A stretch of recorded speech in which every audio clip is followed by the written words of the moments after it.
Plusieurs choses, parce que je voudrais pas qu'il y ait d'ambiguïté sur les points sur lesquels on se rejoint et sur les points sur lesquels il peut y avoir des différences d'approche. Moi je considère, Jean-Paul, que ce qui est utopique, c'est ce que nous n'avons pas encore réalisé. Et que la question de savoir si c'est utopique ou pas me semble assez accessoire. La question c'est est-ce que nous voulons réaliser cet objectif. Mais quand je pose la question en termes d'usage et mésusage, et je reviendrai après sur la question qui a été posée de l'articulation avec l'emploi et avec l'urbanisme, qui pose aussi cette question-là. C'est pas pour mettre de côté la question de la gratuité. C'est pas pour se dire que la gratuité serait un gros mot. Moi je fais partie de ceux, Pierre, je suis désolé, qui pensent que le terme gratuité est un combat politique qu'il faut porter. Mon doute aujourd'hui, c'est est-ce qu'il faut le porter prioritairement sur les transports en commun ou prioritairement sur d'autres services publics? Et est-ce que quand on le porte sur les transports en commun, il faut le porter sur les transports en commun de manière désarticulée de la tarification qu'on peut avoir sur d'autres modes de déplacement? Il n'est pas sur l'usage du mot gratuité. Je fais partie de ceux qui portent radicalement le fait qu'il faut ouvrir de nouveaux espaces de gratuité. Je fais partie de ceux qui pensent qu'il faut porter radicalement le fait que certains services publics dont on dit qu'ils sont gratuits, en réalité ne le sont pas, je le redis. Moi, ma première bataille, elle continuera de porter sur la scolarité et sur l'école, dont on dit qu'elle est gratuite et dont on n'arrête pas de multiplier les moments où on demande aux familles de contribuer. Et je pense que ça, c'est un combat qui est, à mon sens, prioritaire au combat sur un espace de gratuité dans les transports en commun. Néanmoins, quand je parle d'usage et mésusage, désolé pour le copain dont j'ai pas noté le nom, je n'ai pas le sentiment d'être Thatcher. Je n'ai pas le sentiment d'être Thatcher parce que oui, je le dis, les premiers mètres cubes d'eau doivent être gratuits, parce que c'est des besoins vitaux. Et je sais qu'on le porte ensemble à la métropole, cette réflexion sur la tarification de l'eau. Mais non, le remplissage d'une piscine n'est pas un besoin vital, et je ne suis pas convaincu que l'eau doit avoir la même tarification en fonction de l'usage qu'on a. Quand il s'agit de boire, quand il s'agit de se doucher, quand il s'agit de vivre ou survivre, la tarification ne peut pas être la même que quand on peut se faire une très belle piscine à Coran et qu'on voudrait bénéficier d'une tarification avantageuse de l'eau. Et bien je pose une question qui est semblable dont j'ai pas la réponse. Et je viens vous la livrer pour qu'on y réfléchisse ensemble. Quels sont les usages et les mésusages en termes de déplacement? Et je dis bien en termes de déplacement parce que je rejoins le copain, encore une fois j'ai pas noté le prénom, c'est mieux quand vous dites les prénoms parce que vous connaissez le mien et je connais pas toujours les autres, sur quels sont les postes de dépenses contraintes pour les ménages. J'arrête pas de le dire à la métropole parce que, bien que je sois en charge des déplacements, il m'arrive de m'intéresser aux politiques qui sont autres que les déplacements.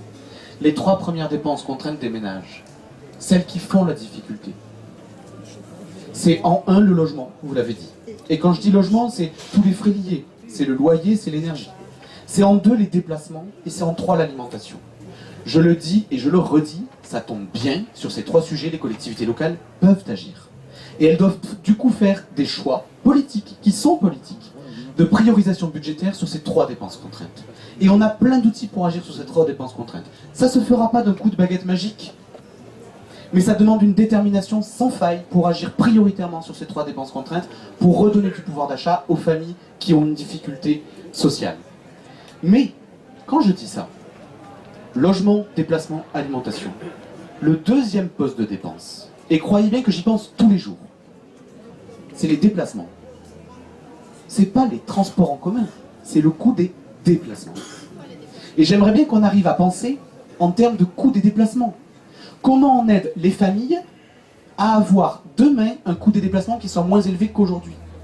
Et on ne résoudra pas cet enjeu-là, ce défi-là, l'anticipation de la vulnérabilité énergétique de demain. On ne le résoudra pas en pensant un seul mode de déplacement.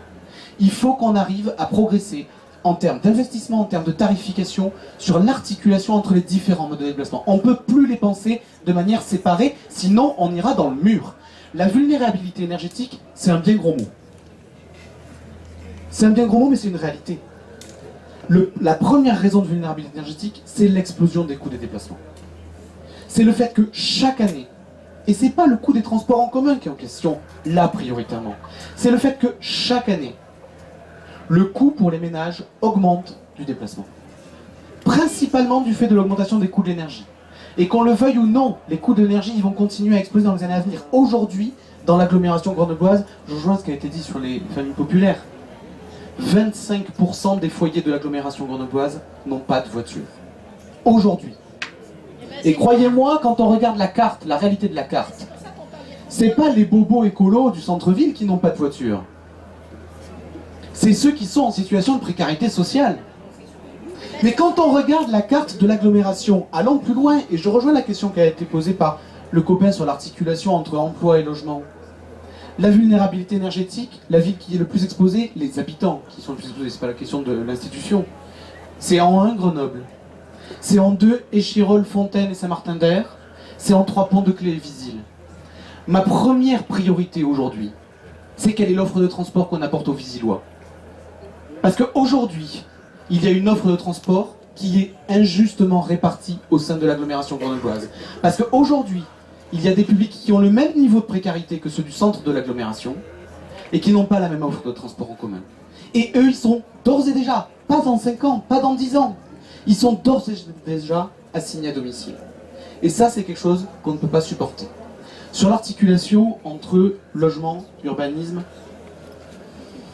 déplacement, emploi, c'est une question qui est au cœur, et notamment quand on pose la question de la tarification, quels que soient les débats qu'on pose sur la tarification. C'est la question que on a posée l'année dernière, quand on a fait le choix contre la droite qui avait porté le projet inverse. La droite avait dit pendant la campagne municipale, il faut faire la tarification zonale. En gros, ceux qui habitent au centre de Grenoble, je vous le rappelle, c'était la campagne des municipales. Les Grenoblois doivent avoir la gratuité des transports, et ceux qui habitent loin doivent payer hyper cher. On a fait le choix exactement inverse. Et je continue de l'assumer. Le fait que chacun doit avoir la même tarification où qu'il habite. Mais ça a une contrepartie. C'est qu'il faut qu'on soit ultra vigilant et déterminé. Je le dis déterminé parce que c'est un jeu d'attention de chaque moment. Le fait que cette mesure, qui a permis à ceux qui habitent le plus loin d'avoir la même tarification, ça a baissé par 4 le coût des déplacements pour les Visillois. Par 4. Il faut qu'on soit ultra vigilant, parallèlement, pour maîtriser la périurbanisation. Ça veut dire qu'il faut qu'on soit ultra vigilant, et je compte sur vous, à la métropole, pour dire que non, dans cette agglomération, il faut arrêter de consommer les terres agricoles. Qu'il faut arrêter de construire sur les terres agricoles ce qu'on continue à faire dans l'agglomération. Que ça veut dire que oui, il faut répartir le logement, l'emploi, autrement qu'en concentrant l'emploi sur Grenoble ou la périphérie de Grenoble. Et que oui, l'enjeu aujourd'hui, c'est comment on réutilise les friches industrielles du sud de l'agglomération pour y remettre de l'emploi, pour que des gens n'aient pas besoin de se déplacer à l'extrême de l'agglomération quand ils habitent et qu'il pourrait y avoir de l'emploi à leur proximité. C'est la question qui a été posée, effectivement, de l'articulation avec le Grésivaudan ou avec le Voironnais. Moi, je fais partie de ceux qui en ont marre de la concurrence entre les différents territoires et qui disent que oui, s'il y a de l'emploi qui peut s'implanter dans le Voironnais ou dans le Grésivaudan et que ça peut répondre à un besoin d'emploi des populations du Voironnais et du Grésivaudan, c'est une bonne nouvelle. Et c'est pas une question de concurrence entre la métropole et les territoires voisins. Je veux le dire d'ailleurs, je continuerai de le dire, je fais partie de ceux qui continueront de combattre la métropolisation. La construction, le passage en métropole, doit nous donner des outils pour combattre la métropolisation. Ce n'est pas la même chose. La métropolisation, ce que certains ont voulu, et nous l'avons combattu, je crois que ma famille, comme la vôtre, a combattu la loi sur le passage en métropole au Parlement. Maintenant que nous avons la métropole, la question c'est pour quel objectif nous nous en servons. Et la métropole peut servir à l'inverse de la métropolisation. Un exemple. La métropole a désormais la compétence urbanisme et le plan local d'urbanisme intercommunal.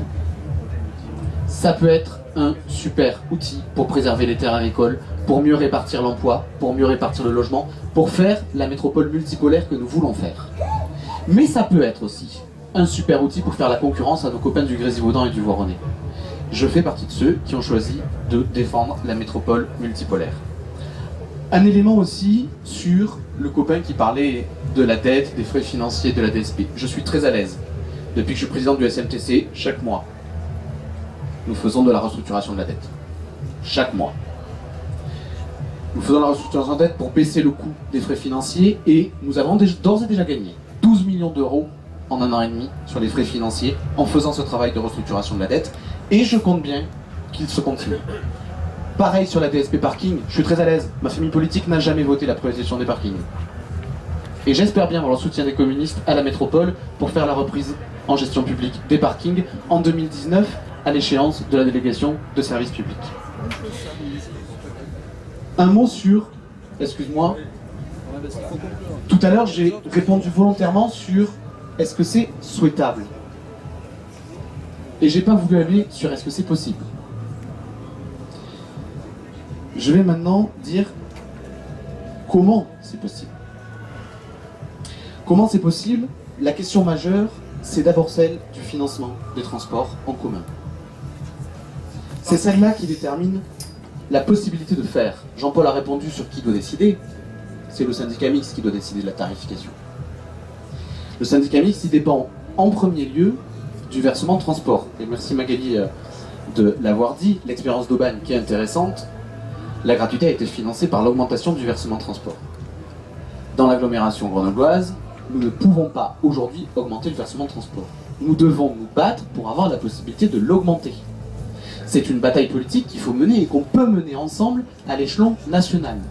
La réalité, c'est qu'aujourd'hui, encore la semaine dernière, on a eu une nouvelle annonce scélérate de Manuel Valls pour annoncer la perte de recettes des transports en commun en augmentant le seuil des entreprises qui seront soumises au versement de transport. Aujourd'hui, on est en train d'évaluer ça entre 1 million et 2 millions de pertes pour le syndicat mixte de transport en commun.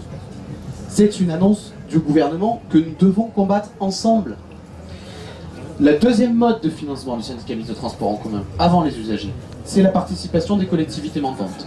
C'est quelle subvention verse le conseil départemental, quelle subvention verse la métropole au syndicat mixte de transport en commun.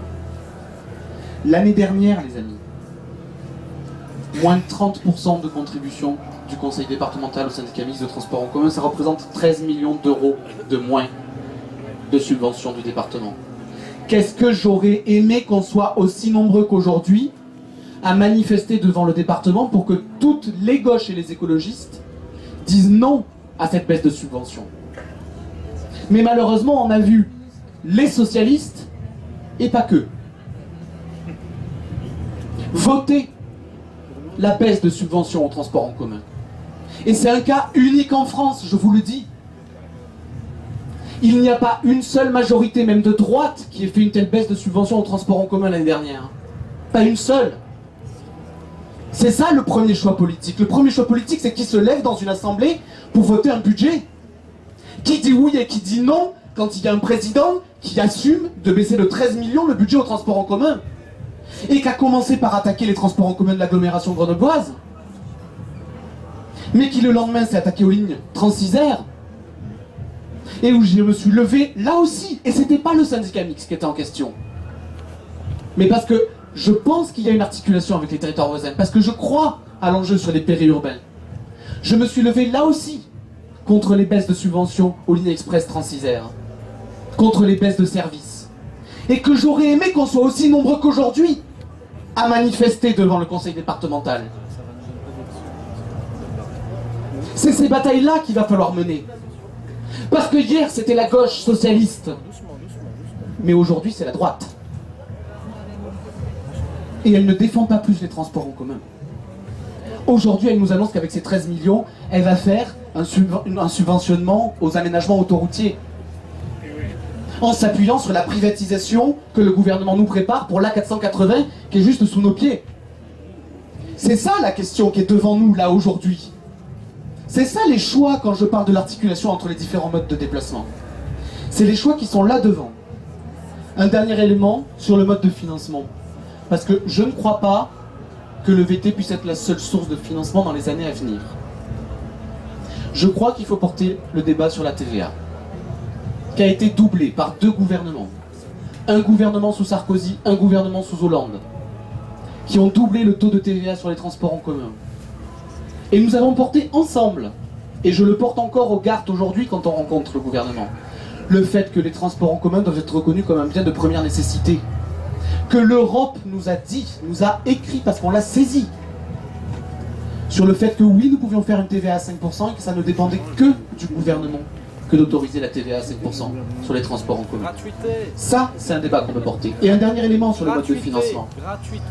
Un dernier élément sur le mode de financement. c'est la question de la révolution fiscale. Je le dis, parce que quand on parle de contribution des collectivités, ça veut dire que c'est l'impôt local. Et aujourd'hui, l'impôt local est particulièrement injuste. Et cette bataille, il faut qu'on ait le courage de la porter ensemble. Il faut que demain, on ait un impôt local qui soit assis sur les revenus, et non pas sur la surface d'un logement dont on a évalué quelle était sa valeur dans les années 70. Il faut que cette bataille, on la porte. Parce qu'une fois qu'on aura un impôt local appuyé sur les revenus, alors on pourra porter des choix politiques qui feront poser sur l'impôt le financement de certains services publics.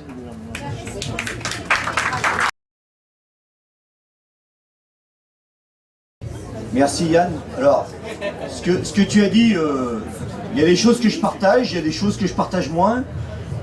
Il y a une chose que je partage moins, j'ai pas l'impression que Europe Écologie Les Verts étaient tant que ça contre la métropole. Mais bon, ça c'est une autre affaire. C'est pas le lieu, mais il faudra peut-être qu'on réouvre les dossiers sur ce coup-là. Par contre, si on revient à l'essentiel qui nous préoccupe aujourd'hui, qui est de dire, est-ce que sous notre agglomération, indépendamment des combats politiques, des mobilisations qu'on doit porter ensemble, on peut ou pas commencer à faire plus de gratuité, plus d'équité? C'est ça aussi, on peut envoyer des signaux. Expérimenter une gratuité pour nos jeunes. Est-ce qu'il faut attendre 14 décisions de gouvernement ou pas? Est-ce qu'il faut attendre une baisse de TVA ou pas? Moi je dis, commençons à expérimenter, et puis on voit déjà ce que ça produit. Mais en tous les cas, je suis sûr d'une chose, c'est qu'on aura satisfait un besoin sur des populations qui sont vraiment en difficulté et pour lesquelles la liberté individuelle de se déplacer est primordiale. On pourrait également parler des chômeurs à notre bout. Quand on regarde la réalité aujourd'hui de la tarification solidaire, on l'a dit, 2 enfants collégiens avec 2 actifs ingénieurs dans une grande entreprise, grosso modo 4 000 € de revenus, ou 3 800, peu importe, le débat n'est pas là. La contribution, les recettes pour SMTC, c'est 110 €. Quand on regarde un couple avec 2 enfants collégiens, avec un ouvrier et un employé, où le reste à vivre est de 2100 €, là on n'est pas aux 3 800, la recette du SMTC mensuel, elle est supérieure, elle est 118 €. C'est pas les chiffres que j'invente, c'est les chiffres. Bon, maintenant, en étant président de la CEMITAC, j'arrive à avoir des chiffres. En étant au SMTC, on arrive à avoir des chiffres. Je t'avoue qu'entre les chiffres de la CEMITAC et les chiffres du SMTC, j'arrive pas à corréler. Non, mais j'y comprends rien. Alors on est en train d'analyser. Mais d'un côté, on parle de 76 millions de contributions, enfin de charges. De l'autre côté, par exemple, la taxe transport. D'un côté, on a 76 millions. La taxe paye les entreprises. À l'autre moment, on trouve 110 millions. Bon, on aura besoin de remettre un petit peu les choses à plat. Mais en tous les cas, la réalité, elle est là, c'est qu'il y a une injustice sociale et fiscale contributive face au transport dans des familles qui ne sont pas de même nature et qui n'ont pas les mêmes revenus. Il y a une injustice, tu l'as dit au SMTC, je l'ai bien noté, avec cette histoire de 50% là, de contribution des employeurs, entre un cadre supérieur dans les entreprises et un jeune au RSA. Il y a de l'injustice criante, le jeune au RSA paye plus cher. Moi je dis, hein, il n'a pas le droit au RSA. Il n'a même pas le droit au RSA, le jeune en plus. Mais, voilà. Mais on arrive à avoir des inégalités totales, et je crois que politiquement, il nous appartient, puisque maintenant, certains l'ont dit, rouge et vert, on est un peu... Et on a un peu les commandes, on a un peu le manche là. On devrait quand même prendre des décisions, et pas se faire envoyer au calendrier grec des... Voilà, prenons des décisions. Il y a des comités qui se mettent en place. Tu as parlé de zonage. Est-ce qu'on peut pas expérimenter la gratuité par zone? J'en sais rien. Mais en tous les cas, commence à regarder ça de près, je sais pas si c'est une bonne solution ou pas. La question qui est posée quand même.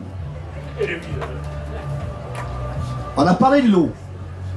On parle et on est en train de mettre en place une régie publique de l'eau.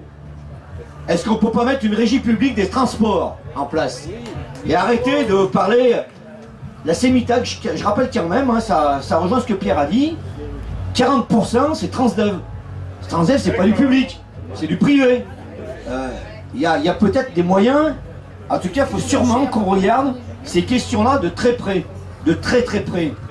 Bon, ils sont sympas les gens de Transdev, mais quand même, alors ça fait partie d'un pacte d'un pacte de solidaires, je sais plus quoi, un pacte d'actionnaires majoritaires. Bon, il faut qu'on regarde un peu ce qui se passe. La gratuité des transports, c'est redonner du pouvoir d'achat à tout le monde d'une manière significative. Et à ceux qui en ont le plus besoin. Là aussi. Et puis, arrêtons de parler qu'argent. Moi, j'aimerais bien qu'on revienne sur des problèmes, on l'a évoqué. Tranquillité publique, c'est sûr qu'on y gagne à tout coup. Santé publique, c'est sûr qu'on y gagne à tout coup. Il y a quand même des enjeux sociétaux, des enjeux même de... C'est-à-dire, entre la pollution, on nous fait des grands débats sur la pollution, bon, l'éco-taxe, la fameuse plastique verte, on redistribue, si tant est qu'un jour on la mettre en place, vers la gratuité, enfin vers les fameux 17%, hein, il y a peut-être des choses à redistribuer. Enfin. Et la liberté individuelle, elle n'a pas de prix. On va quand même commencer à dire la liberté individuelle, on doit la mesurer à l'aune de ça coûte tant, ça coûte non, la liberté individuelle doit s'imposer, de fait. Donc il y a vraiment des choses à travailler.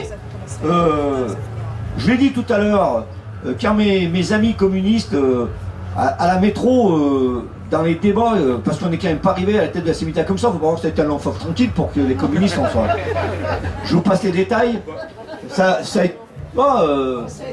a commencé le 19 décembre. Mais bon. Le président Ferrari, le 19 décembre, il le sort 5 fois par semaine bientôt. Bon, bref. Vous regardez dans le 19 décembre ce qui s'est passé à la métropole, mais ça n'a pas été un long fleuve tranquille.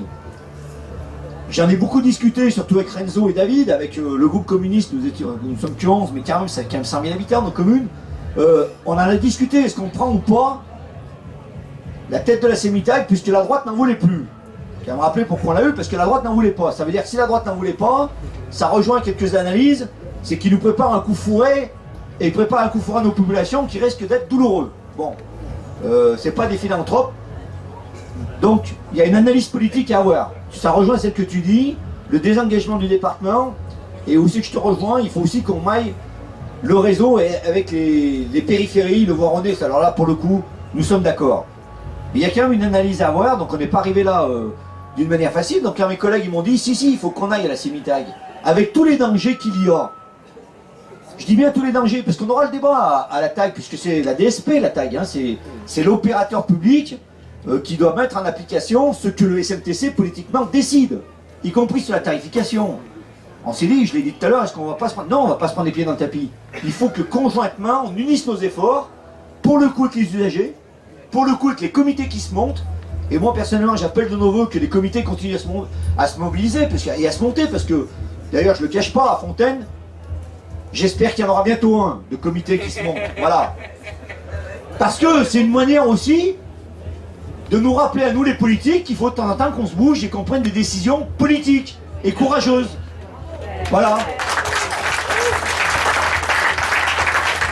Donc, si on reste sur cet aspect de la question, concrètement, commençons à travailler sur de la gratuité supplémentaire qui viendrait en plus de la tarification ou en reposant les problèmes. Je sais que tu es très attentif, Yann, je l'ai entendu dire au SMTC. C'est là, envoyons des signaux, nos jeunes déjà, envoyons des signaux vis-à-vis de nos jeunes. Et je le rappelle parce que, à un moment ça fait débat, si on met de la gratuité pour nos jeunes, il ne faut pas que nos anciens qui étaient à 65 ans sont passés à 75 ans, ils passent à 90 ans. Hein, je suis bien d'accord. Voilà.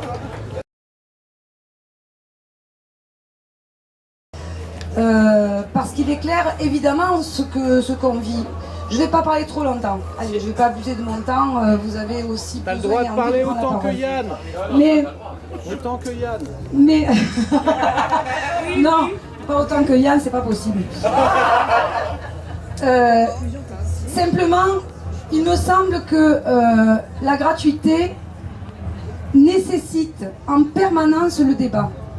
Lorsqu'elle n'existe pas et qu'on la cherche, et lorsqu'elle existe, pour continuer à la travailler et à la travailler avec les femmes et les hommes qui la vivent.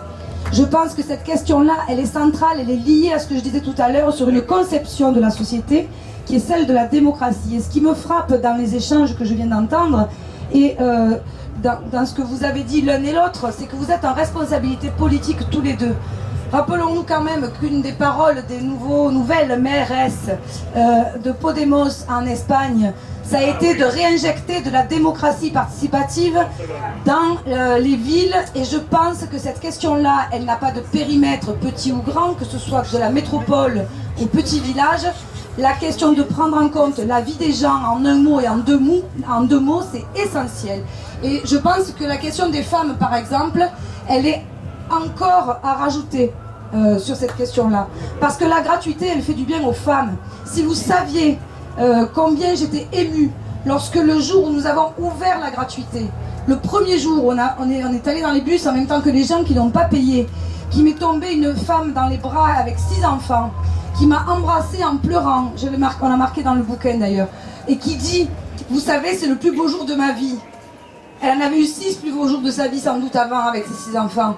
Mais elle a pensé tout de suite que ça allait être pour elle une liberté, un gain de pouvoir d'achat, vous l'avez dit, ça a été une liberté retrouvée et une sérénité dans la tête. Parce que la fraude, les jeunes qui fraudent, ils fraudent pas par plaisir, ils fraudent parce qu'ils veulent pas, ils peuvent pas payer et qu'ils ont peur.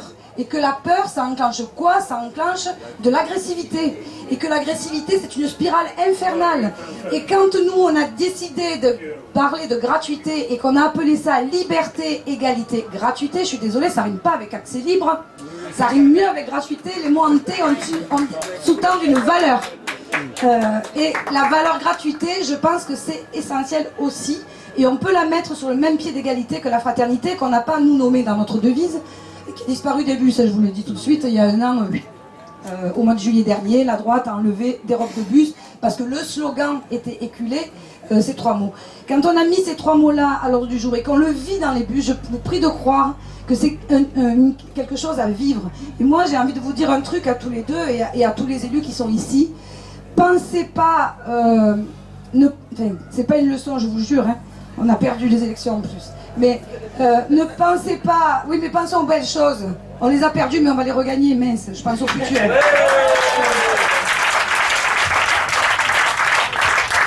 Ne pensez pas vivre mieux, pensez vivre bien. Et bien sûr qu'il y a besoin d'expérimenter des choses. Mais si vous êtes porteur des débats publics, comme porteur d'une démocratie en mouvement, parce que les gens, les hommes et les femmes et les collectifs sont en demande de gratuité, forcément il y a quelque chose qui va se jouer, qui est de nature à régénérer la République et la République des autorités locales, des collectivités locales, et à redonner l'espoir. Comme disait Manu Chao, pase lo que pase, sea lo que sea, próxima estación, esperanza. Dernière chose, je pense que ce que vous dites sur le maillage, alors vous avez eu le débat et tu m'as dit ne dis pas ça, ne dis pas ça. Peut-être que s'il y a une expérimentation à avoir et s'il y a une gratuité partielle, je peux comprendre que ce soit pas partout pareil, pas tout uniforme. Je pense qu'il vaut mieux imaginer une gratuité de zone qu'une gratuité sur une tarification sociale ou générationnelle. Parce que ça met tout le monde à égalité sur la zone concernée. Ça ne veut pas dire qu'on va mettre des secondes zones et qu'il va y avoir des zones populaires ou des zones riches plus favorisées. Il faut penser l'égalité des territoires à ce moment-là. Mais ça vaut le coup de faire des axes, par exemple. Sur Marseille, on avait pensé d'emblée, sur la métropole marseillaise, dire bien, la gratuité d'Aubagne, vous ne la voulez plus. Nous, on vous propose non seulement de garder la gratuité sur notre territoire, mais de faire des axes gratuits parce qu'ils sont aujourd'hui très embouteillés, insupportables et qu'ils coûtent cher aux familles. Faire Aix-Marseille, Marignane-Marseille et Aubagne-Marseille qui pourraient être gratuits et tout le monde à égalité. Parce que la question de la gratuité, au fond, c'est quoi? C'est que ça dépasse toutes ces questions de classe. Ça dépasse toutes les tarifications sociales. Ça dépasse tout ça. C'est au-dessus de tout ça. Et ça met tout le monde à égalité. Et ça, franchement, c'est pas mieux, c'est bien.